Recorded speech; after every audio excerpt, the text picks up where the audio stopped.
November 15th, 2541. Dr. Keller Lench of the New Horizons Research Institute discovered a jump point into the Elysium system.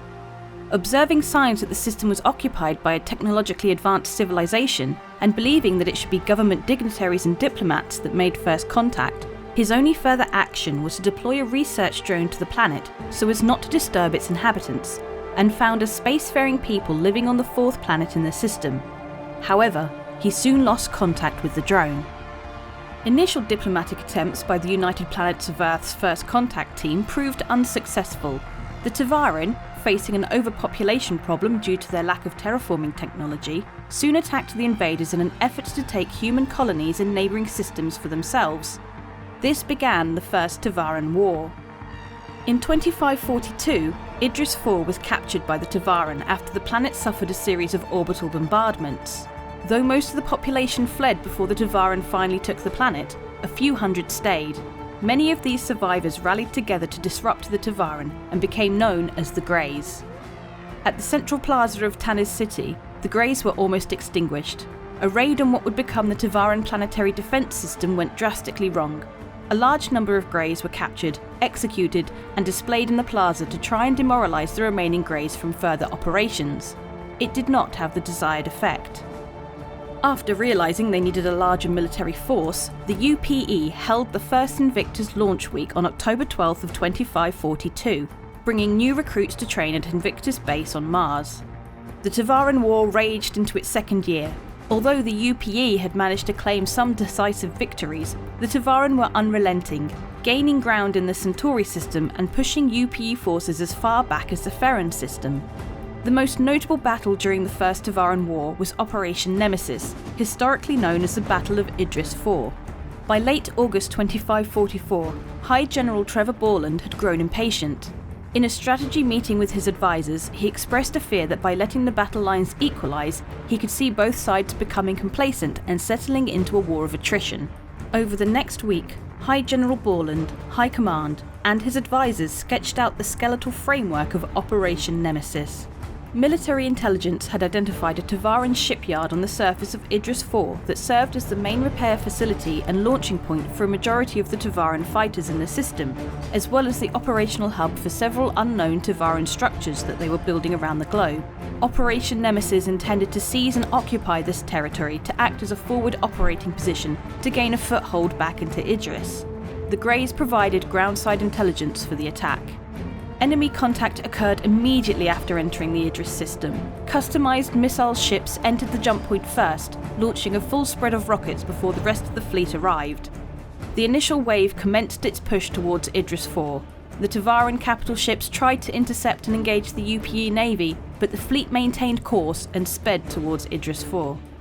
Once the army and marines deployed to the planet, the Navy turned to fight. The battle above Idris IV began in earnest as fighters swarmed up from the surface. 3 transports were lost during descent before the fighting spilled over onto the ground. The 112th Infantry Battalion assaulted the shipyard, designated the Hill, along with 3 mechanised companies on loan from the 3rd Expeditionary Unit as support. After 6 hours of combat, they took the Hill. To strike back, the Tevarin unleashed a devastating strike against the fleet in orbit above Idris IV. The structures that the Tevarin were building turned out to be a prototype planetary defence system. 2 carriers were annihilated in seconds. The remaining UPE ships scattered to avoid the fire from the planet. On the surface, the Tevarin forces that had abandoned the hill returned with renewed vigour. Hearing reports from the ships, the 112th realised that they were going to be on their own very soon. Their mechanised escort was already down 50% of their original numbers. The soldiers were nowhere near as familiar with the Tevarin installation as their enemies and were having difficulty securing it. The naval vessels battled wave after wave of Tevarin fighters above Idris IV.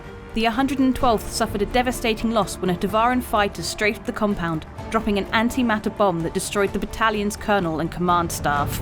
The ground forces became scattered and demoralised. The last remnants of the mechanised Bravo Company died in the push. The remaining Marines in the 112th fell back to their inner defence position.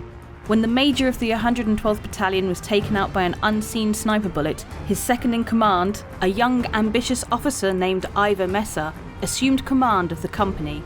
Messer began calling danger-close bombing runs from the fleet's Retaliator bombers while he organised ambush points with the surviving soldiers. Messer didn't stop there, also organising a small recon force to destroy the planetary defence system that was still devastating the fleet above. The infiltration team managed to not only discover the nexus of the planetary defence system, but overtake and assume control of it. They turned the devastating weapon against the massing Tevarin fleet long enough for UPE naval reinforcements to enter the system. Over the next few hours, the Tevarin forces began to fall back. As the smoke cleared on Idris IV, over 100 capital ships, thousands of fighters, and 70,000 lives had been lost on both sides. Messer and his forces still held the hill. His actions had decisively turned the tide of the battle. The victory at Idris IV galvanised the populace, drove recruitment rates up, and built on the momentum to push further into the Tevarin systems. The first human-Tevarin war concluded with a human victory. Ivar Messer, now promoted to commander, brought the captured Tevarin leader to the UPE floor. With this act, the war was unequivocally ended, with the Tevarins surrendering to the UPE in 2546. Humanity captured, colonised, and renamed the Tevarin home planet of Calith to Elysium IV. The displaced Tevarin populace were assimilated, willingly or not, into the culture of their conquerors. Meanwhile, the Tevarin military was scattered to the far corners of the universe. Confident in our absolute victory, we considered the Tevarin threat completely neutralised. We were, however, wrong. Oh, what's this? I just found all your search history online. You filthy boy, buying spaceships and going on Ship Hub. Zin, show a picture of a sexy ship or something. You should have used NordVPN. It's a VPN, obviously, and it has my seal of approval because I shill for them. Use the links below to get a discount and help protect your data, identity, privacy, and to help with online accessibility. I'm shilling for spaceships today. Do you like building spaceships? Of course you do. JR Fabrication make officially licensed Star Citizen products and Airfix-like model kits. Do you want an Arrow fighter? Maybe a Freelancer? Some Cyclone little buggies? Dragonflies? Oh my, you can buy them and build them, or just add them to your pile of shame. You want dioramas of ships and vehicles? They've got them too, and they continue to add more to their range.